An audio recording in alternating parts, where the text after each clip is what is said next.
All right, my friends, we're going to do Endgame Sensei. Normally, I show the position beforehand, but today we're just going to let it rip.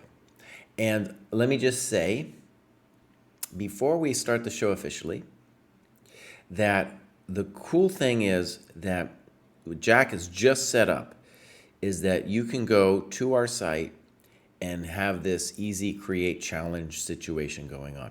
Beautiful. And what I want to stress about it is that we can't do it here because of the little chess.com thing. They will let us do it with Lead Chess. We might eventually get it so that we could also do the challenge on chess.com. But at the moment, it's just working with Lead Chess. So that's where we're at. Okay. So let's get into it. David wanted a position from his cohort so he could get some points. Okay? So we're going to do it for him. All right, boss? We're going to see if we get some thanks, points. Jesse. Now, the thing about this, though, David, is to get the points, you would have to score 2.5 out of 4, correct? Oh, yeah, I guess so. So you and Kostya could do this. Let's actually be really scientific about this for a second. So I go to scoreboard, and then I go 23, 24. See, because one of the things that I can do is I can click on you, and then I can click on your progress, and I can see exactamundo what you have to do. So I can click on other people's requirements. Amazing. And there it is, and it says, achieve a plus score over any 4 consecutive games against players from your cohort. Now, I think you obviously get a pass. So you can play it against me, against Kostya, or people below you, right?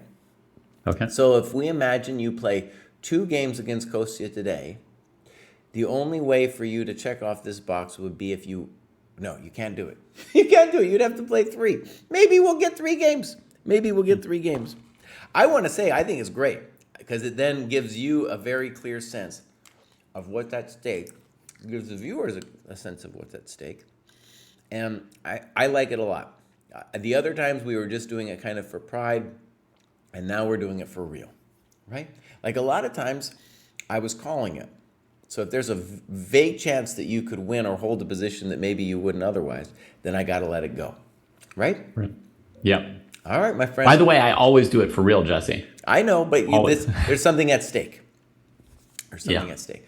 Okay, so this is the deal, guys. They're going to play, and we might not finish it in total, but for all these endgame positional sparring, they have to score 2.5 out of 4. Time control, 5:30. I used to be able to send the challenge myself. That's why I would have a picture on the board. Chess.com, the gnomes have taken that away from me. I might figure that out in the future. But Kostya, you ready to go, buddy? Yeah, I got the challenge set up. All right, go ahead and hit it.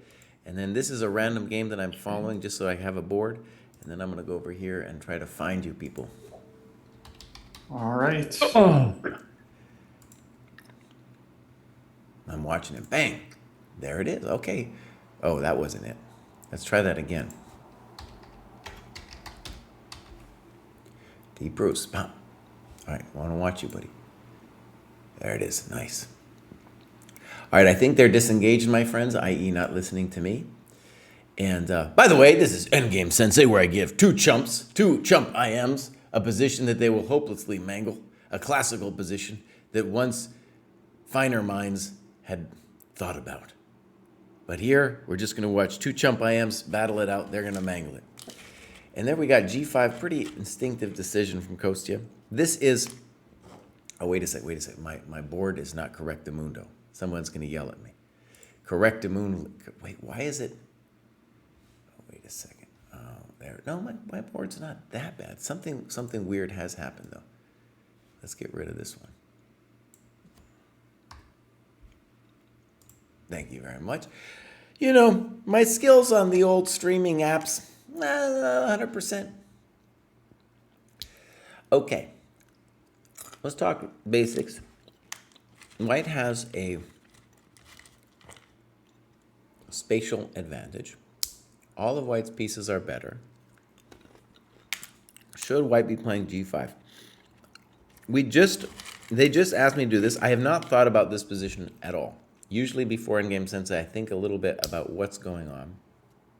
I have not thought about it here. Do I think g5 is poor, though? No, I think g5 makes a lot of sense.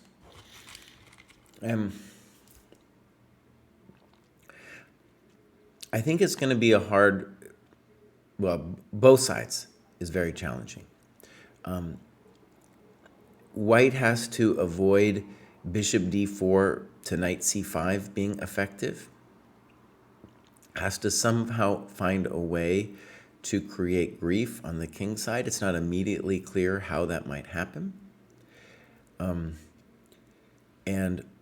the bishop on d3 would like to improve its life's situation to maybe going to c4.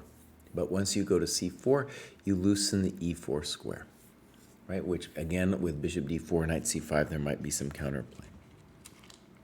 One basic question that could be, do we feel the bishop on b7 is a chump, right? If it's a chump, then we're doing good. If it gets some counterplay, then we have lost control. And I am eating some delicious pistachios. If I was going 10x on my health, I probably wouldn't, but they're delicious. There it is. Yeah. Okay, let me get to the board itself. Yeah, really interesting position. Again, I'm not 100% on how to play this really either. So I'm sure Kostya is considering king g4.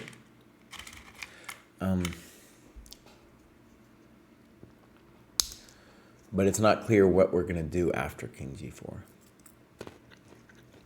No. Okay, I'll get this over here. Again, this is Smyslov Sliwa. I think that's how you pronounce his name. Smyslov Sliwa, 1956. By the way, the National Elementary Championships are happening in Baltimore this weekend. I'm going to be hanging out over there tomorrow. And then on Sunday, I got a gig doing commentary for Chess Kid. There's going to be like a streamers thing. I've done it once before, so I talk some smack against people over there. Okay, and so I wanted to give a sense too of how Smyslov played the position. And so far, interestingly, we have been following it, but Black played bishop d4 instead of king e7. Yeah. Interesting moment. So I think actually bishop d4, there was I think a problem with bishop d4 that Smyslov exploited. So this king e7 basically says, no, you can't do anything to me, boss. Bishop d4 is like, well, I better do something fast before I get raged upon. I'm not thrilled with bishop d2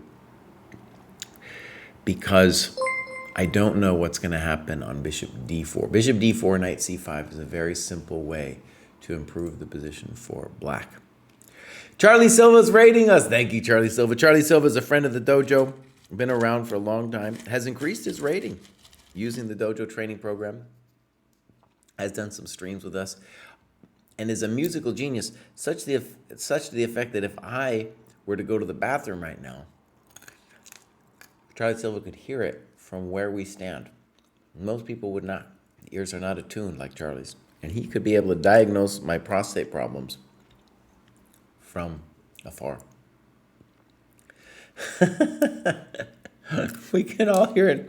Sonderbuck, you can't hear it, boss. Unless you got Charlie Silva's ears, man. Forget about it.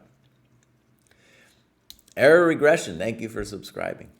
Error Regression recently was on the graduate show. He graduated.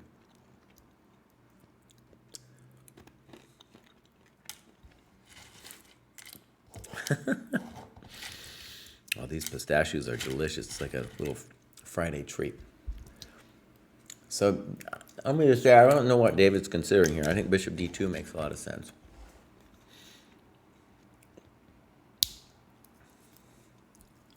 excuse me, bishop d4.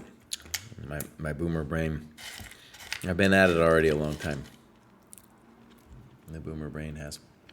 Sometimes pistachios are hard enough to crack, and they don't have a little. This is, I guess, getting illicit already. I didn't even mean for it to become illicit. Very tough nuts to crack.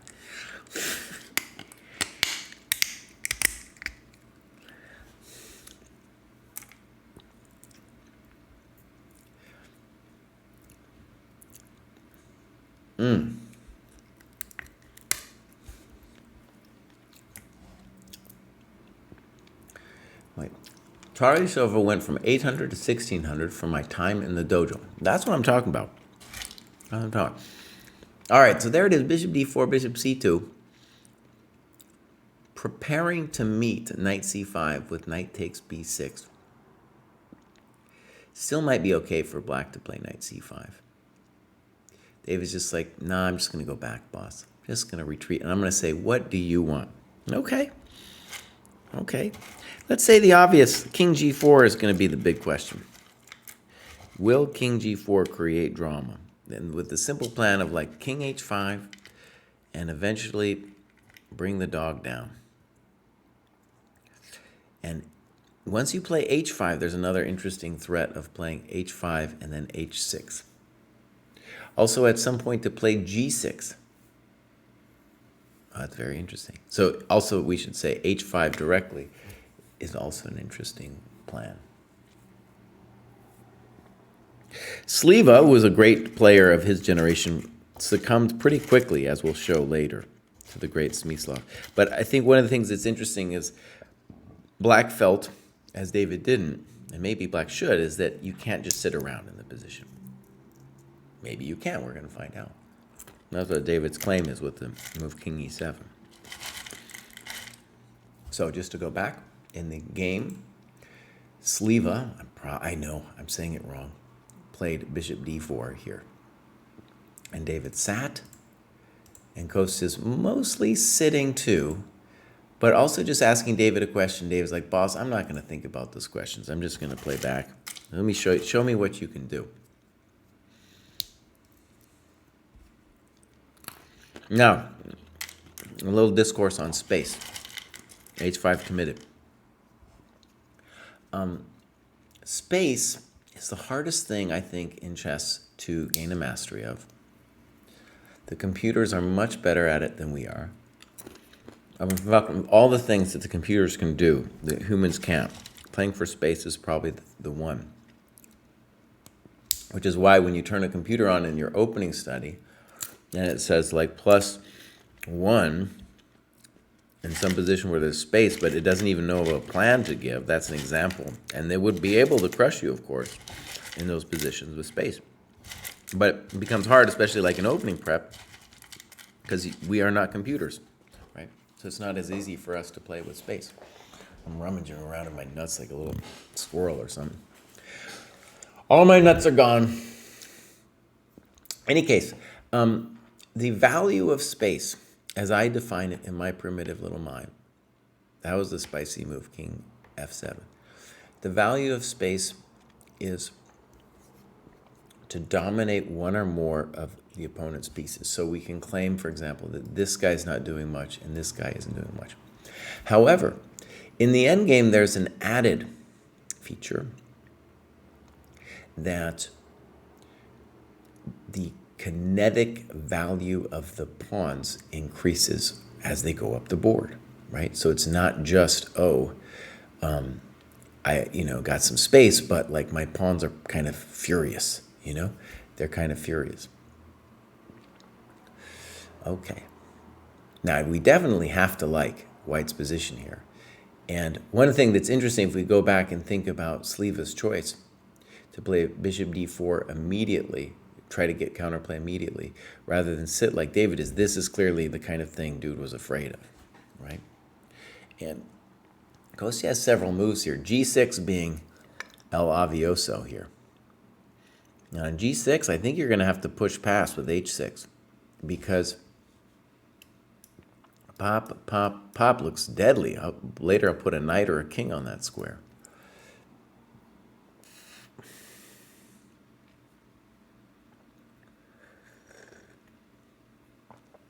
then if you push past, it could go like g6, h6, then maybe we can consider knight e3 with some invasiones. That's very pleasant for white. Very pleasant. Still, that's not over anything. Even then, it's just a nice position with some space. New Mexican jumping bean.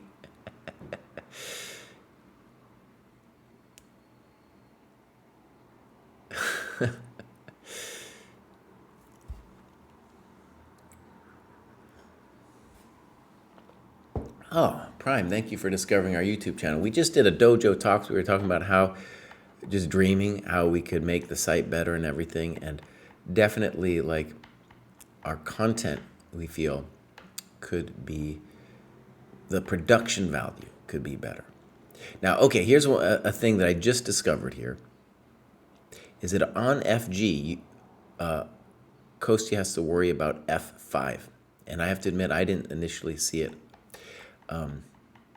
It's hard to believe that F5 could crush your soul, but it's true that maybe there's not an easy way to deal with it, because knight F6 would then be coming next. Now, this was, I think, an achievement for black, and that, this is a little bit unfortunate that Kostya had to play HG. He still has the advantage, but it would have been much nicer to play FG. So if we go back one move, I think that might have been Dude's initial intention, but then on F5, there's big questions. Arguably, we should even allow this, though, because if we imagine bishop c2, and if knight f6, which would be kind of be the scary thing, then bishop knight e5. And it's complicated, no doubt. No doubt it's complicated, but maybe this is the juice we were looking for. I don't know. The safety move was definitely what happened with HG, and now king e6. So white, we can say, has a couple dreams. One is to win this pawn, and one is to either win this pawn or make it move. For, I don't know, I was going to call him something. Let's call him Gaspar. Gaspar wants to go down the board.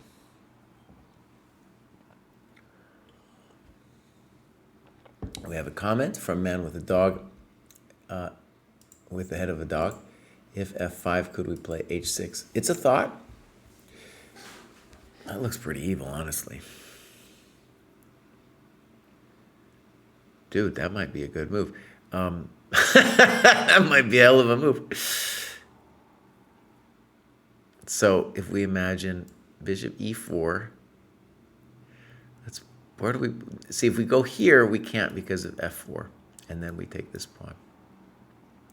Let's put it here for a second. I think it's not for a second. That's the only square to go to. And then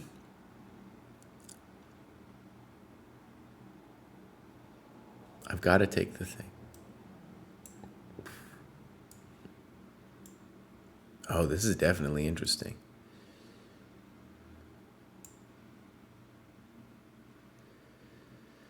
This is definitely interesting.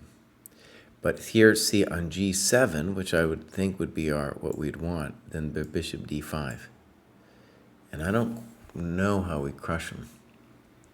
These pawns, of course, are getting powerful too. Even if black had to sack a piece, it probably isn't under control. But I think that's a great idea, dude.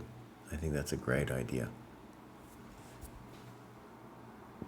Gaspar de la Nuit. That's right.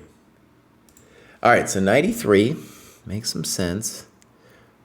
But it's unclear, like, even if it's white's move here, how does he hurt black? In particular, let's say we play like snip, stop, knight c5. How would white ever win that position? Right? I don't know. Probably not. Probably not is the answer. But we don't have to take on e3. I also don't know what white's going to do. Dude did take.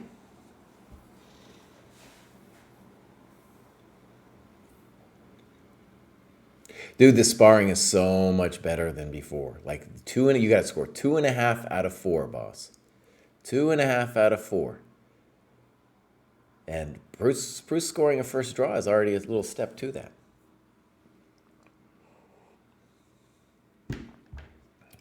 '93 before G7 in the previous line. We can check it out. So the problem here is that I can achieve, well, okay, I don't know. It's going to be spicy. I was going to say I can achieve knight f6, but the second knight f6 happens, of course, then, oh yeah, this is spicy. Like, okay, imagine this f4, g7, bishop h7. Spicy. Spicy, spicy sauce. Dang, that's spicy. I believe that black should be able to draw because eventually, even if you have to sack the piece, but I definitely think it's more compelling than what happened in the game. So, as I suspected, David's just going to try to hold this position. It does seem holdable to me. I definitely don't think white has anything after bishop takes c5. And on bishop c2, the bummer is like, well, boss, how do you ever do anything? Because your king has to hang around the pawn forever. Pawn on e4.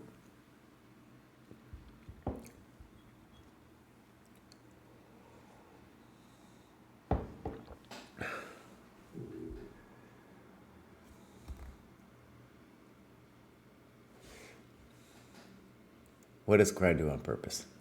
What do I do? Kraai, David and Kostya live. Oh, I do that on purpose. I do that on purpose. I don't know. It's, you know what it is? It's like if one of them gets there first, then they take that spot. But look, I'm a streaming master. Look, boom. But I just lost David. I've lost him. Where'd he go? There he is. Oh no, David, come back, boss. There he is. Oh, I'm a streaming master. Look at that. Boom. Don't ever say that the boomer GMs can't learn a thing or two. You know? What a great joke.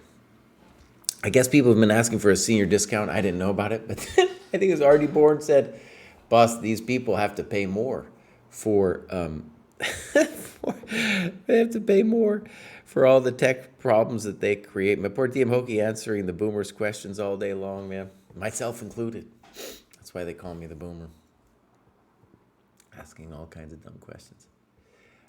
It's funny about the senior discount in the sense that, yes, of course, there are some older people who don't have money, but in general, it is the old people who have money in any society, right? In any society. Definitely true in America. The boomers, I'm not a boomer like that. The boomers have all the money, bro. All the money.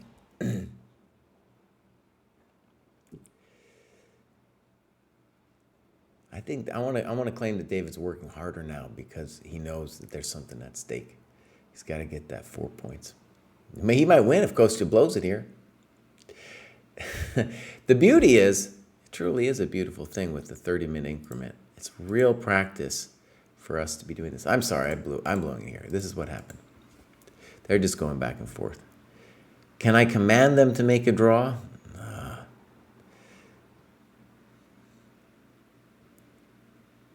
I should be able to command them, right? And this is, it's not automatically going. I don't know why. Maybe I'll have to refresh the page or something.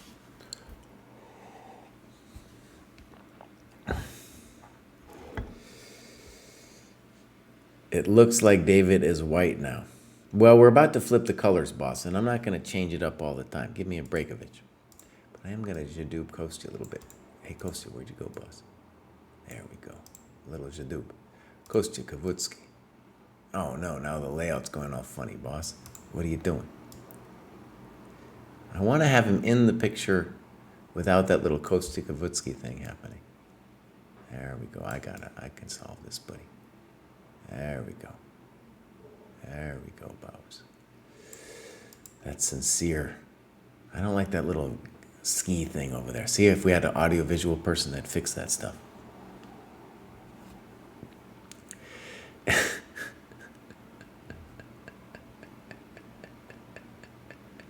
Oh, Charlie Silva's complaining about the boomers and all the money they have, all the houses they have.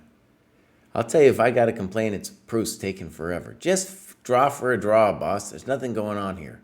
He's going to try to win it, see? He's going to try to win it. Bows. Should I tell him? Is this the moment? Is this the moment? I'd be like, you guys are allowed to take a draw now. Nah, it's unfair to say it. Maybe Kostya thinks there's still something there. He's waiting for that king to move off e7 so he could play bishop h6 like a madman. Draw by repetition. All right, there it is. All right, guys. Good game, you guys. Run it back. Run it back. Maybe we'll get 3 games in, David. Maybe you can get your 2.5. All right.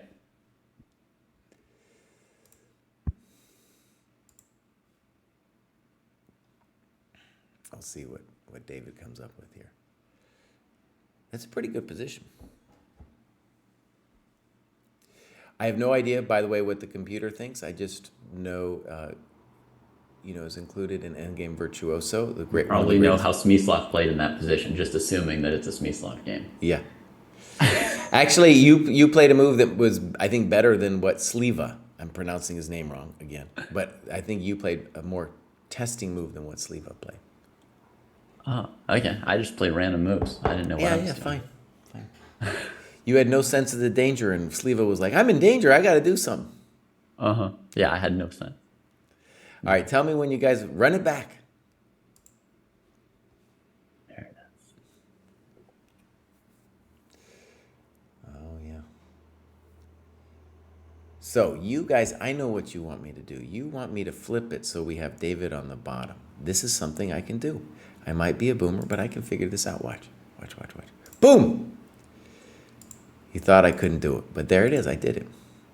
All right, so G5. Here we go.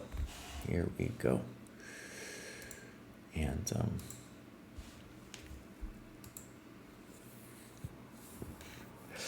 the last game, in both Sliwa and Pruess played knight d7 here. Makes a lot of sense. And then Smyslov played h4 here, as did Kostya the first time around. Also makes a lot of sense.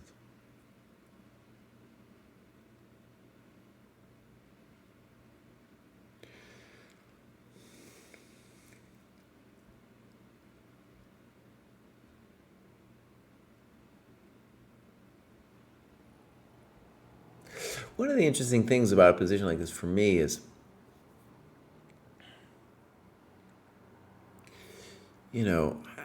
white's definitely better, but a lot of the plans are a little bit amorphous. So,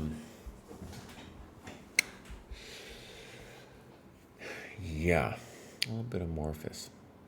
I'll show you the trick that happened in the Smyslov game. It actually went bishop b4, d4, bishop b4, bishop c5, and then Smyslov went whack, knight takes b6. And even then, it's not clear, like maybe Sliwa even saw it, because then black will have the 2 bishops even though he loses a pawn. But then we get a radically different flavor of game than we do on king e7, which makes king e7 more interesting. Because here we ask white, like, well, boss, what is it that you want to do, right?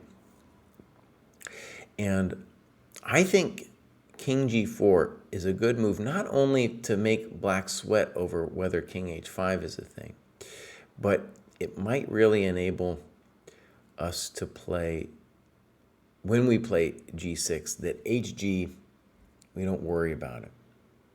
I think king g4 is very hard to meet. And I think Sliwa was like, dude, I got to play bishop d4 now, before any drama hits me, now. Okay, bishop c2. This might not hurt anything. Let's say the obvious. The problem with king e7 is that when we play g6, the king is going to want to be closer to the pawn rather than further from it. So it feels like a move that's natural and active, but if you are tied to the defense of the potentially passed G pawn, then moving the king e7 isn't a clear improvement to the position.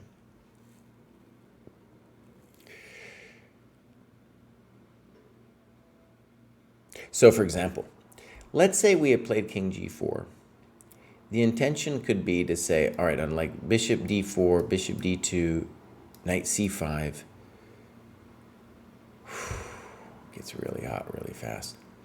Some kind of, imagine if, let's say we construct a situation, g6, h6, and I go sacrifice my bishop, and my king comes, oh man, we got ourselves a firestorm here. Now, I do think this move is the one where the white player really needs to figure it out here.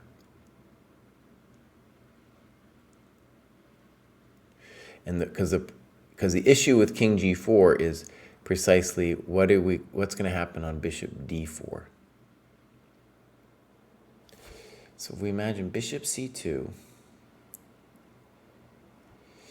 if bishop d4, what we're going to do is we're going to say check to the miserable king, and I don't think knight c5 is possible because we just snip. And then if bishop c5, then I go back to d2, and that's the square I want to be in because I want to slap him with g6, and I want him really to worry about ever playing h6 because of the later threat of sacking the bishop and invading with the king. Oh, buddy. Oh, buddy.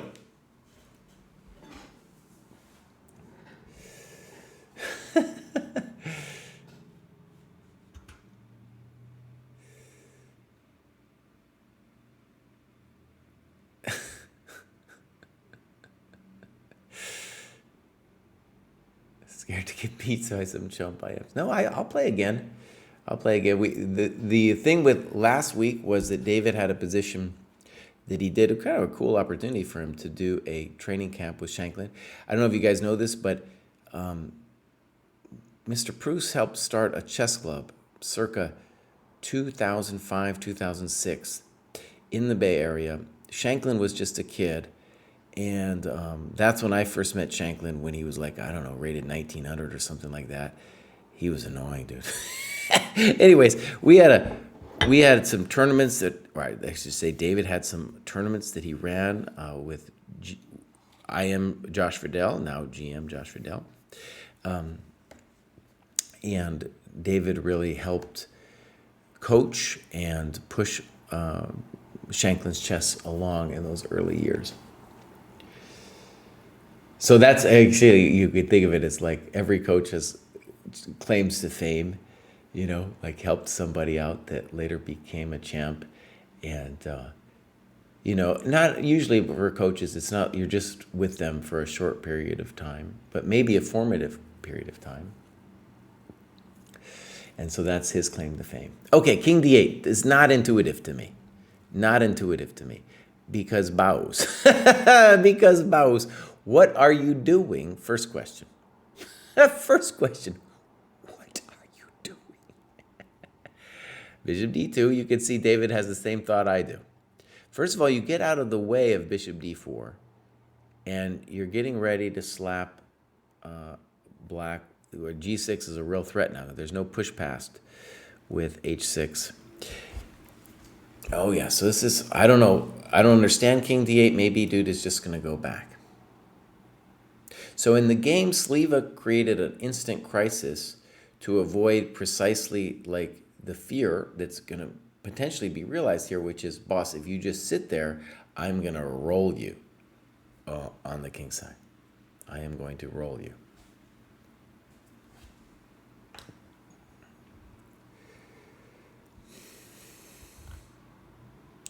I've taught a lot of people, a lot of talented juniors.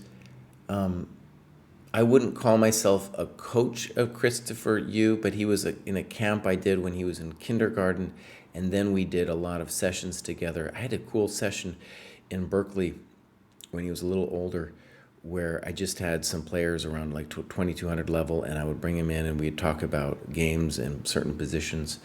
And that went on for maybe a year and a half or something. That was a good time, but I Yeah, too much to call myself a coach. Okay, so one interesting question is, if dude played g6, would we worry about hg, fg, f5? Maybe. So my gut is like, unless there's something wrong with it, let's play king g4, boss. Let's put our king over there. And king h5 is definitely a thing, dude. That's definitely a thing, man. Let's get on over there. Let's have a party, man.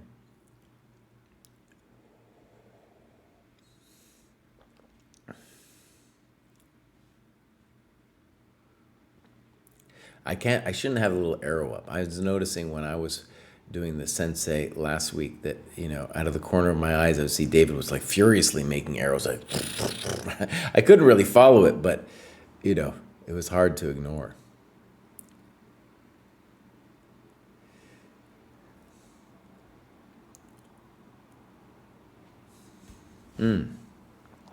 Chess Latte will be my claim to fame.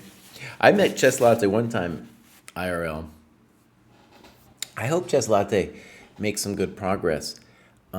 He's in Japan now. There's not a lot of chess going on in Japan. Never has been.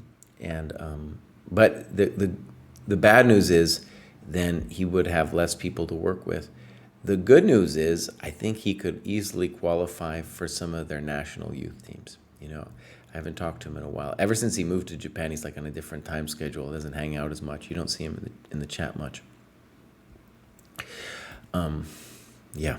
So I don't know about Japan and GMs. I just know that they are a Go-obsessed nation, as China is. Though they're not competitive with either Korea or China, they get smoked every time by those countries. But in any case, I don't know. I don't know about them having GMs.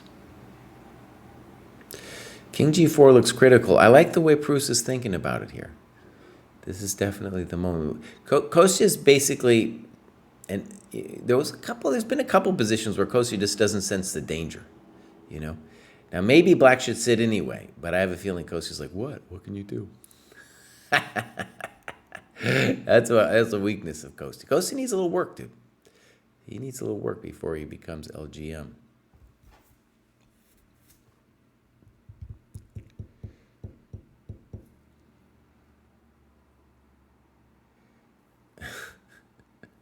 That's right. Chess Latte is going to do it.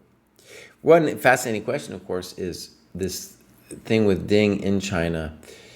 It's not like it's going to surpass Go as a game anytime soon, but will there be some boost? I mean, even if you imagine a 1% boost of popularity in China with chess, that would be like 1 million people.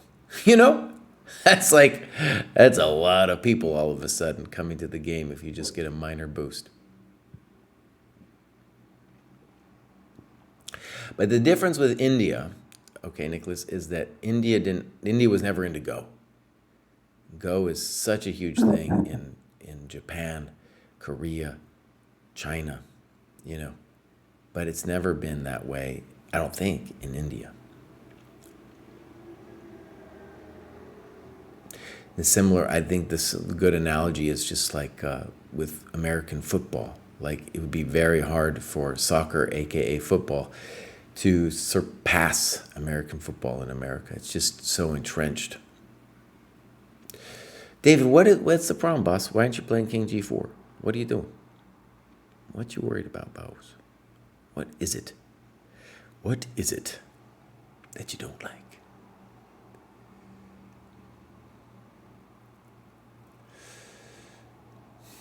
He doesn't like. There's something he doesn't like. There's something.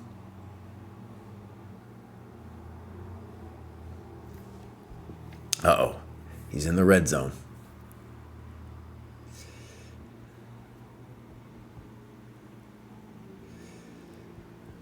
India sort of invented chess, I think. One thing I want to do a Dojo Talks about is the demographic shift. And one talking point on this actually is we have a friend of the dojo, GM Vinay, and he grew up in the States. GF, boss? GF? What are you doing? Ah, Pruess is stinking up the dojo again. All right, so let's just think about this for a second.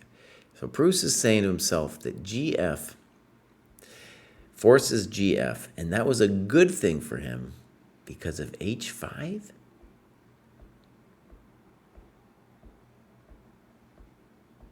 I don't know, dude. He thought forever on that. And his magic sauce, I guess, is to push the pawn to H. I don't know, man. I don't know. Kostya's 1 or 2. It's like, what is this, Baus? What are you doing?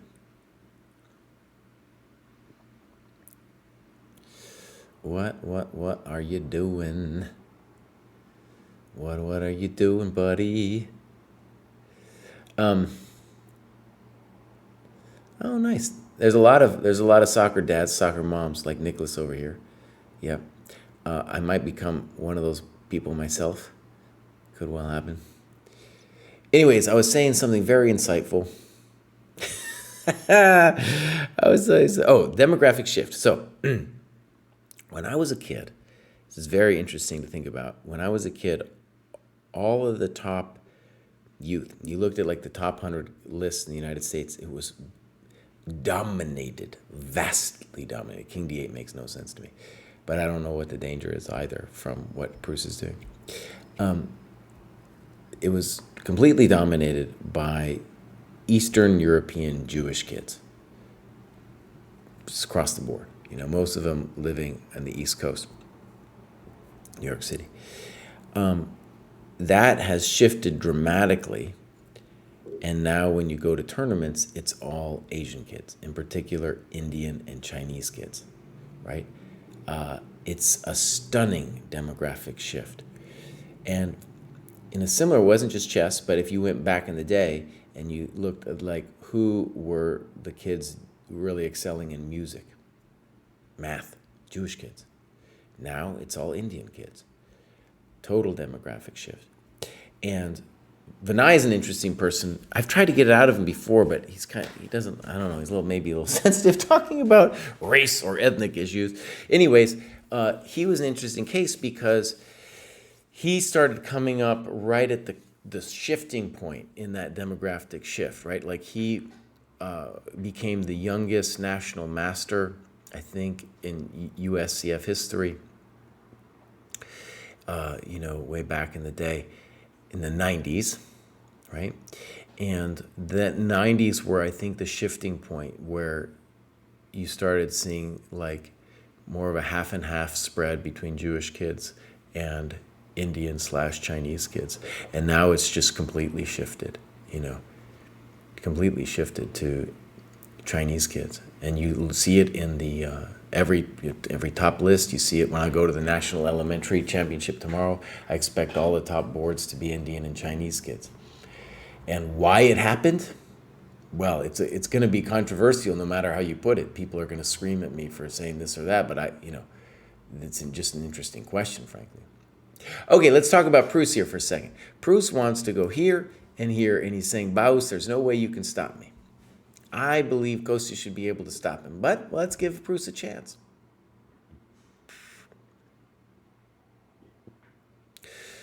One first basic question could be bishop e3, knight c5, and then ask Baus, how do you actually want to hurt me?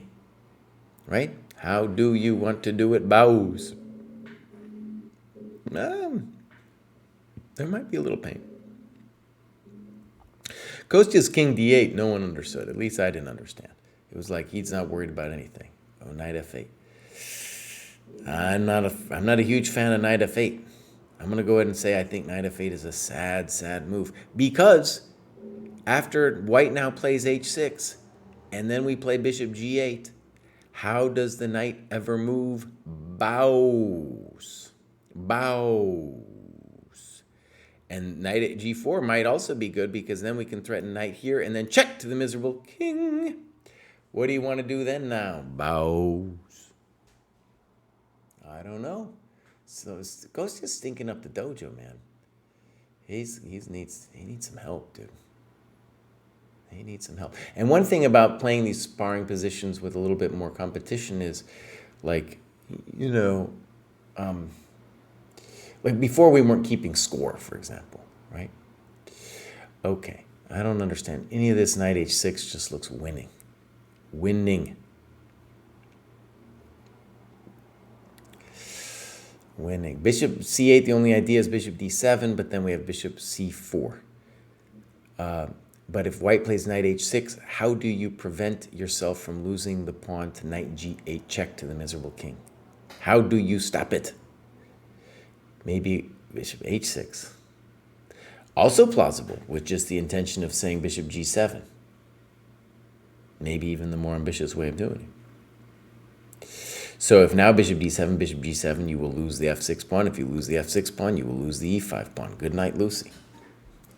Yeah, this is toast. David, man.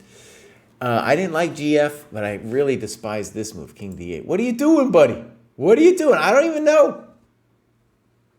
Chump GMs.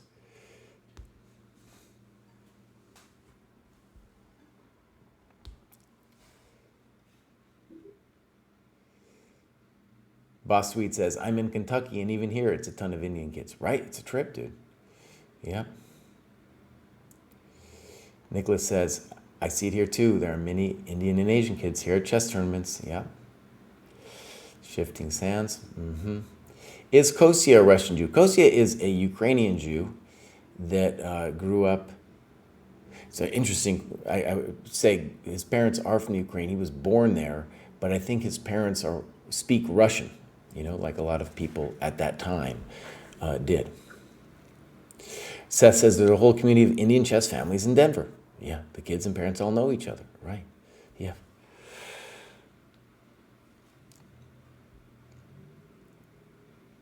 So bishop g7, good. Notice, it's very, I mean, for me it's instructive. Maybe it's just obvious for you guys, but you get that 30 seconds, you go forever, man. You just keep going and going and going. That b pawn is a chump. That b pawn isn't going anywhere, bows. Knight f6 was also very strong, but this is the end, dude. Those pawns are rolling, and the h7 pawn continues to be a target. Bows. Don't put your knight in a passivo. Kostya of Kost. Oh, it's going to fall with check. How delicious. He's just going to slurp it up. Come on, buddy. What are you doing? Should I tell him to resign? Should I tell him to resign?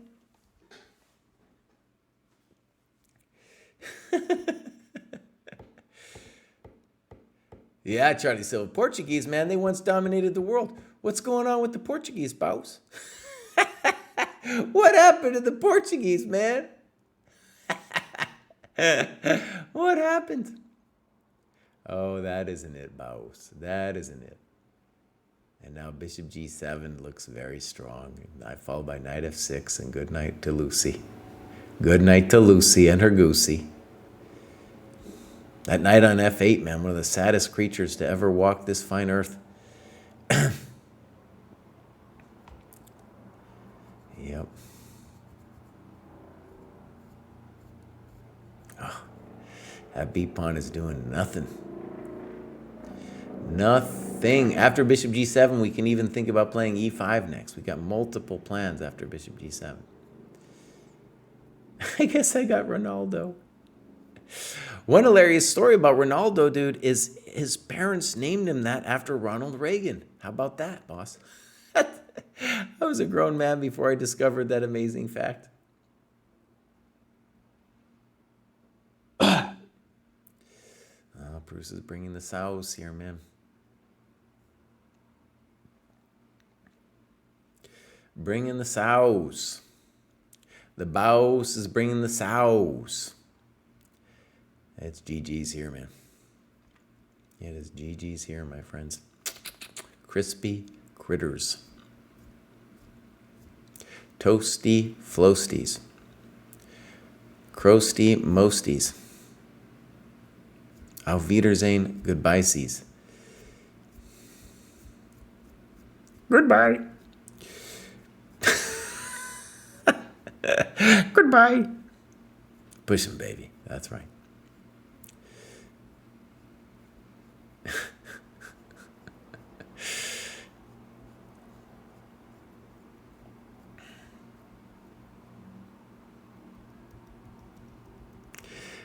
Yeah. Well, there it is, boss. There it is. Yeah. I don't know, David. I don't know if you get points for beating a chump I am, Betty. Huh? Wow. I don't know if you get I don't know if you get points for beating a chump I am. Oof. All right, boss, you ready to run it back and see if you can get your 2.5 out of 4? You just need to hold a what do you need here? Actually, you would need a win or 2 draws in a row. Yeah, it's gonna take some more work. Or do you need a break? Or do either you need a break? I should put it that Well, way. I don't have time for another game. You say you don't have enough time. Kostya? No, I don't. Yeah, I gotta go. Okay, that's I fine. mean, we can look at it, but I don't have time for another That's fine. Okay, let's look at it briefly. And you guys actually, the cool thing is for David, just to kind of note, is on the score on his personal progress, dude can mark that he played let's say an hour with this, right? And then you just have to remember somewhere. It might even be cool for us on the scoreboard to have a place where you can write it down. You know what I'm saying? Like David, there might be a place where David or other people could be able to write down that they have scored 1.5 out of 2, for example. Yeah. Right? That might be nice. All right. So G5. By the way, I want to just tell you what I told chat. I wasn't planning. I didn't realize we were going to do Sensei today, so I hadn't really studied it too much. Usually I look at the game, the original game.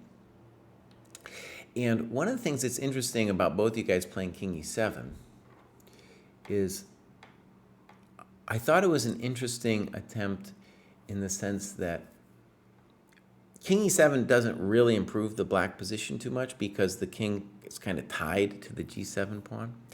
But it does force the question on white, well, what do you do, boss? In the game, What the king e7 does do, one small benefit, is you're still within range of the g7 pawn, but it covers the d6 square. So you have some ability to mark time with your bishop without knight d6 being a problem. Okay. In the game, anyways, the point I was driving at is Sliwa decided, boss, I have to do something immediately, right? And whether I think he's probably wrong, but anyways, your two sparring events were interesting because then it forced us to show if we do give white time, what will happen, right? So black played here, and then it went check here, excuse me, here, and then we get this endgame, which still isn't 100% trivial. I'm not convinced that Sliwa missed the knight takes b6 trick. He might have said to himself, my position's so cruddy that I need to go for this rather than just sitting, right? I can't ask the guy, he's dead. Actually, I'll show you guys how that game went. King e7, knight b6. Right, so if I was playing black, I can imagine seeing this position and saying, maybe I got a better chance at holding this thing than the other one because this unopposed bishop is so strong. I probably wouldn't have pulled the trigger on this as white. My plan was to go bishop b4 check, bishop back to c5, and then just drop my bishop back to d2 and keep playing. Yeah, this is really interesting. So the game went knight b6. Dude said, I got you. Smyslov said, no, boss. Who's got who? That's a really interesting, that's a powerful move right there, knight c4. Because we're saying, boss, if you take, I'm going to play knight a5, b6, b7, and win your coconut. So dude played king d7. And then, now that you've run away, now I'm going to smack you with that. Dude. Oh. h6. Watch this, boss. Watch the way the boss plays. Bam! Bam! I've got an idea. Oh, yeah, I guessed it. Bam! Oh, baby, take those coconuts. Bam! And then he played bishop d5 and resigned. Black played bishop d5 or white did? Black played bishop d5. I was essentially just resigning, right? Just in case Smyslov had pre-moved bishop c4. That's right. Kind of demonstrating to the crowd, I guess. It was probably was this a Soviet championship? Yeah, it was a Moscow Olympiad qualifier. So probably there was a crowd and he wanted to show. So that was a great finish, dude. Oh man, these Smyslov games, dude. So if we go back a second, let's just observe, pop! And then, so let me just state a Russian truth, a Soviet truth, which is, if the trend is going against you, shake the position up. It's it's kind of hard to appreciate at first because you're like, well, what if it's wrong? And the point is, from Black's perspective, he's like, well, if I just sit like Kostya and David are, then I'm gonna get florched. You know, I'm gonna get raged upon. And that's the interesting question: is it true? Can you sit? Right.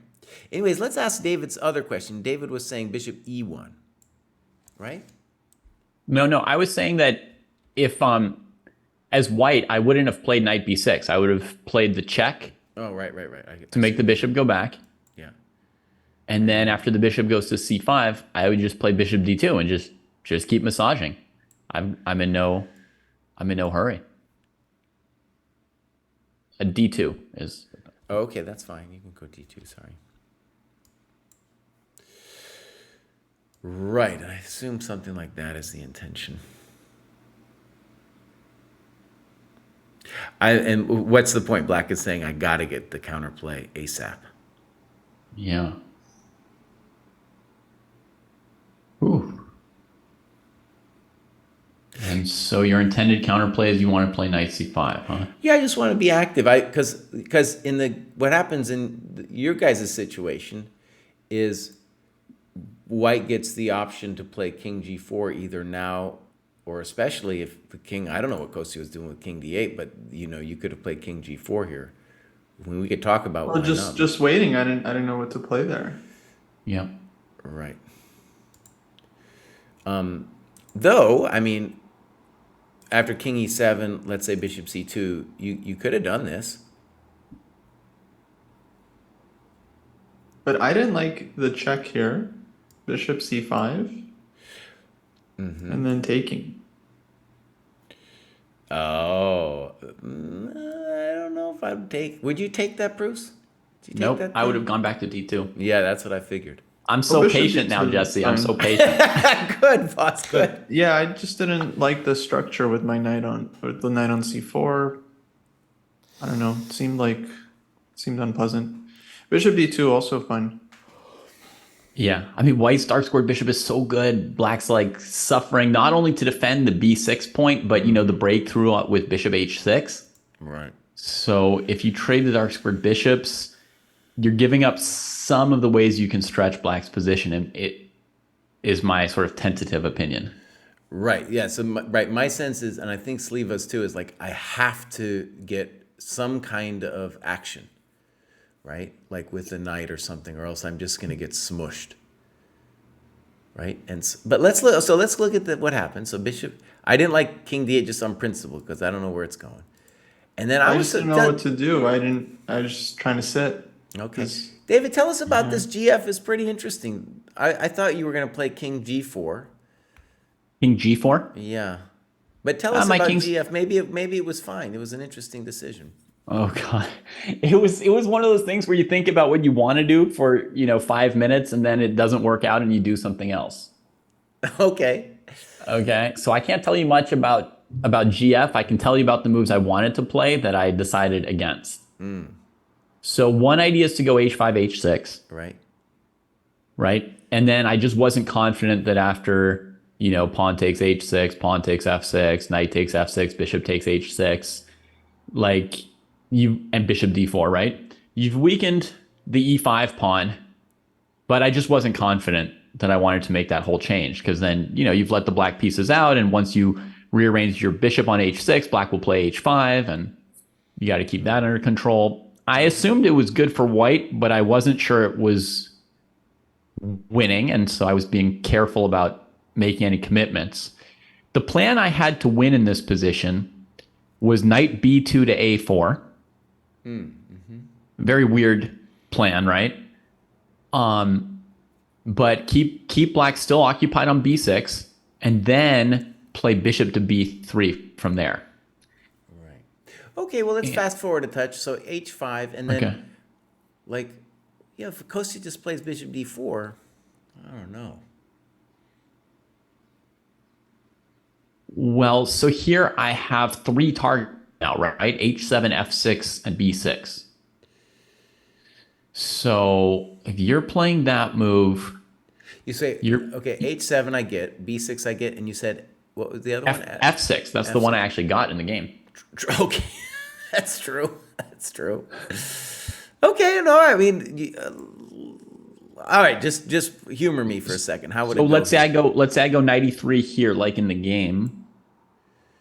And then I thought dude was going to take it. Okay.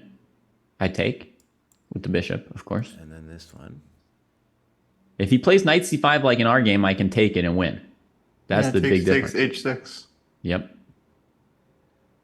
So takes here. Yeah. And then h6, right? Yeah. That's the big difference. Okay, but I can play c4. Yeah. Yeah, and then white can't win. I was thinking about that during the game. Wait, what do you mean white can't win? Because the black king just runs to c5 really fast. And the bishop can't get to g8.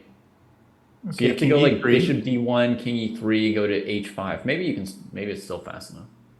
Yeah, looks lost. So start with king e3, right? Okay, so black has 2 moves, king d6 and bishop c8.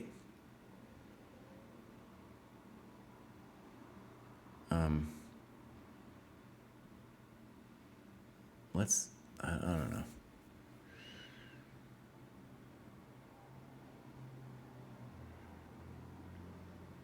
So just let me be clear about what they're thinking. They're thinking this is too much. Maybe it is.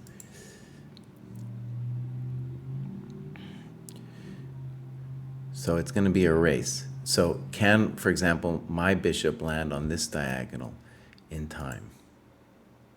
Let's go here. Mm-hmm. You can play for us. You know what we're doing. Okay, here. Here. Do you want to play b6? Sure. Okay. Here. Probably bishop h5. I think bishop h5 is necessary because if I get bishop e8. Mm-hmm.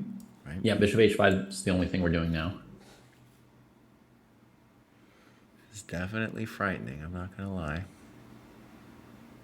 So the white king can't get chased out of c1.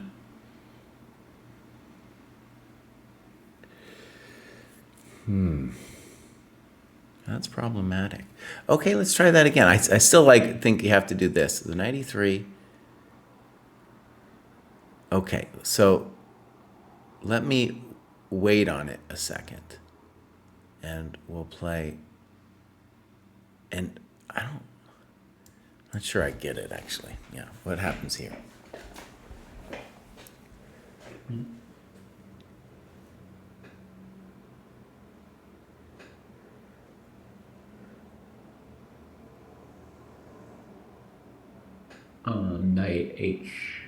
Knight g4. Okay, what the intention is what? Bishop h6?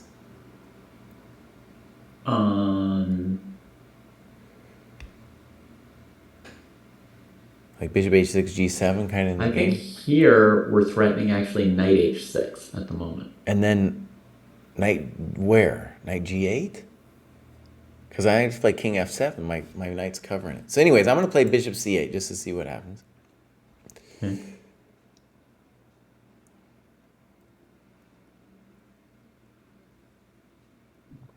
Okay, bishop b1.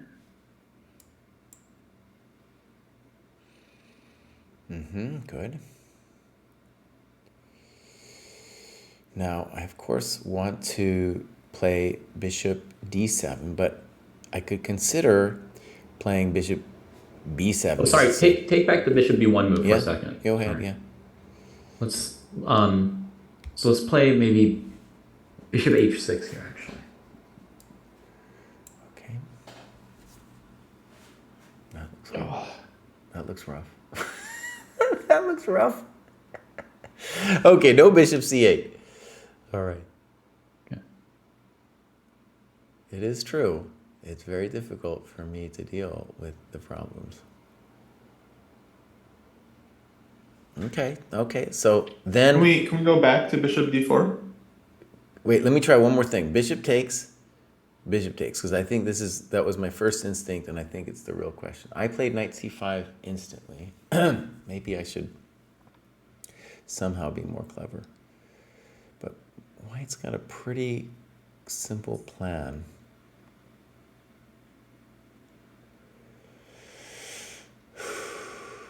Well, yeah, dude. I think even though, so I guess then if this is winning, then that, I didn't even like GF, but your point's taken. It's even here, it's terrible. So, right, black has to, in this position, black has to jerk now. I wasn't pumped about taking Jesse, and I assume that while you're doing live commentary, you said I was a chump when I played it. Well, I saved most of my wrath for Kostya when he played king d8 twice. Okay. But the issue was that in that position where I played GF, if I had maneuvered the knight to a4, I was afraid of black playing g6 themselves and trading pawns. So that's why I played the GF move. I get you. I know. I mean, honestly, it was a fine move. I didn't. To me, it felt like you were, releasing the tension early or something. But the plan it's pretty evil. It's definitely pretty evil. I don't know what I didn't. The plan is that I've got enough space to, bishop b3 to g8 eventually, and black's going to creak under knight e3, g4 as well. And the key part to calculate, I agree, was, if he trades on e3 and plays knight c5. That was what I tried to calculate. But oh, and white has to play h5 because otherwise black can play h5, I think. Mm-hmm. I think that was more or less forced for my plans, even though it blocks off the king's only road of entry. Okay, well, let me ask one more dumb question. I really didn't like the knight on f8, but let's just bear with me a second. So imagine bishop c8. Let's put h6. You can take it back if you want. Oh, I'm not playing h6. Okay, I'm sorry. No. You want to play knight e3. Against this move, I'll probably play bishop b3.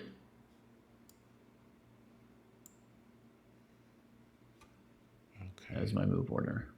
I'm not convinced about anything I'm doing, but I'm just trying to see if bishop d7 causes you heartache or not. Knight e3. But see, no, this is terrible. Well, maybe I can make it work. We'll see. Whoa. All right. What's the plan? I take? Bishop c4.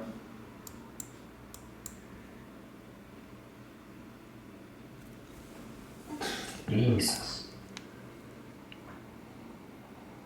I mean, first of all, we have to say bishop b6 is winning. What is it? I get it with check, boss. Yeah, but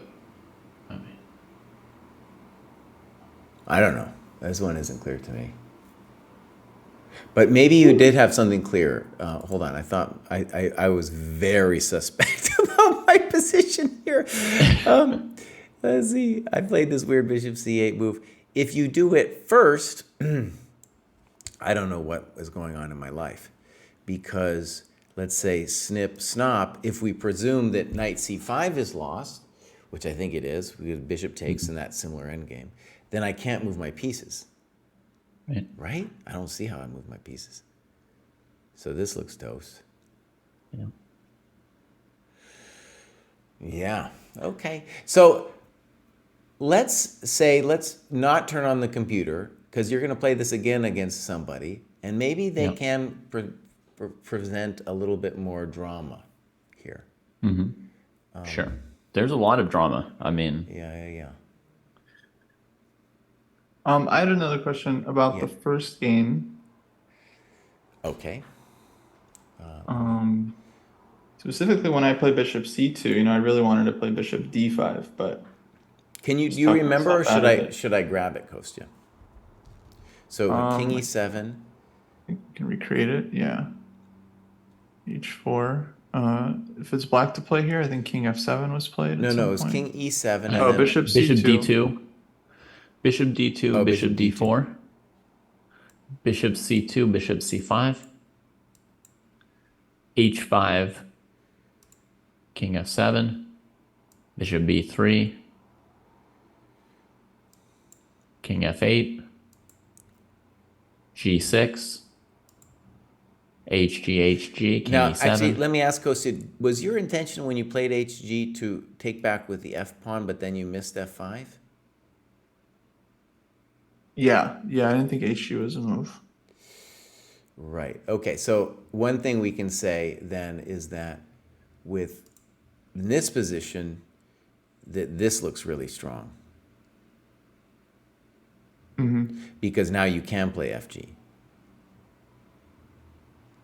Right? Yeah, that would have been better. Maybe. Then after king e6, what do you do? First, I do a dance of celebration. Yeah. Because I got this thing going on. I can play king g4, bishop b3, knight e3. They all look promising. Bishop b3 is the most obvious of them. Right? That looks horrendous. I'm going to play knight e3 check next move. f5. But I still play knight e3 check, boss. I'm going to take the thing with a knight. Okay.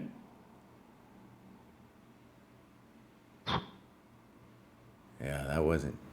That's not what you wanted when you woke up this morning. That is true. Yeah. Jesus. Okay, yeah. It's not enough. So anyways, because you had a question. So it was like, okay, HG, HG. Yeah. Here I was. E7, I think. Here I felt like it's going to be hard for you to win this thing. Well, wait, Jesse. He did it with the king already on f8. So you have to throw in before g6. Oh, sorry. So bishop b3, king Bishop f8, b3, king f8, g6, pop. Yep.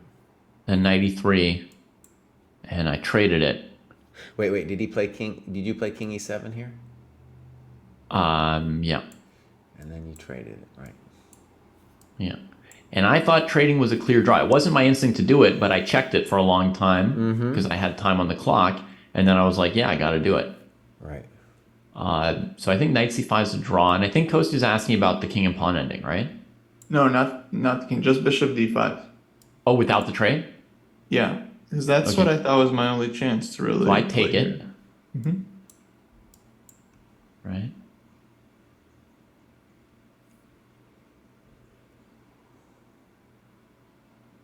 Oh, I see.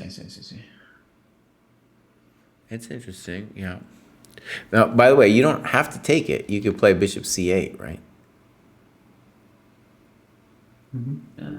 No, actually, I take that back. No, bishop c8, bishop c5, b6. And b6, b7. Yeah. Oh, I had to take it. It was forced. That's brutal. That's brutal. Maybe this does win, Kostya. I don't know. So let's say some obvious stuff. If king d6, this is the problem. Yeah, I just didn't have a lot of time. I don't know. Felt very risky. All my pawns are weak. Like a bishop h6 not a threat immediately. You know, the knight can jump, but yeah, I should have gone for it. Because here's the interesting problem. Like, let's say the knight moves, and then we play king e4. The black king is going to get run. One of the pieces is black king is going to get run out of moves, because if we go back, then d6 is clearly toast due to king d5. Yeah. I mean, here there's still knight c5 check. I don't think so. Knight c5. I'm going to take that thing, Baus. Oh wait, maybe I should be careful. Kraai. Kraai. Take it easy. I think so though. Let's try. How does that work? Pop. Yeah, king d6. The king and pawn ending is always a draw. Black just plays king d6, king d7, king d6, king d7. Okay, wait. Okay, so king d7. Yeah. So if I play king c3, you have e4. E4, yeah. Right.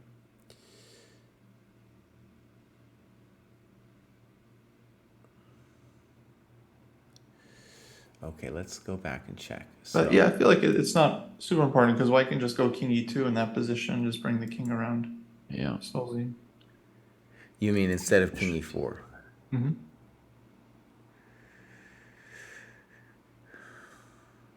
So the king's dream is to come here and to create the same zugzwang position with d6, intending king d5. Okay. So let's not bring the knight back. Let's go crazy. Let's play king d6, allowing bishop h6. Okay, boss. Let's see. Let's see your dreams in action. Let's see your dreams in action about check the miserable king. Okay. I'm just gonna make a natural move first, just to see what you're up to. Yeah.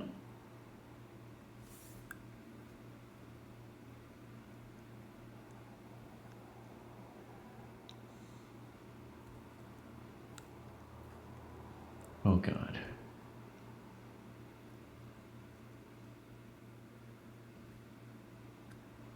E3. Yeah. Go. That was hard to find. King e5. Oh, good move. Okay. 8, and then bishop f8. That's a good shot too. Also, oh my God. Yeah, that's a good move. Let's just show that.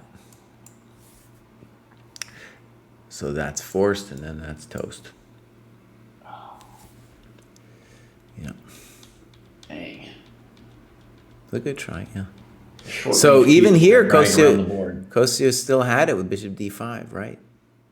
Yeah, I just didn't have time. I don't know. Probably should have just played it. All right, cool, you guys. That was great. That was cool, man.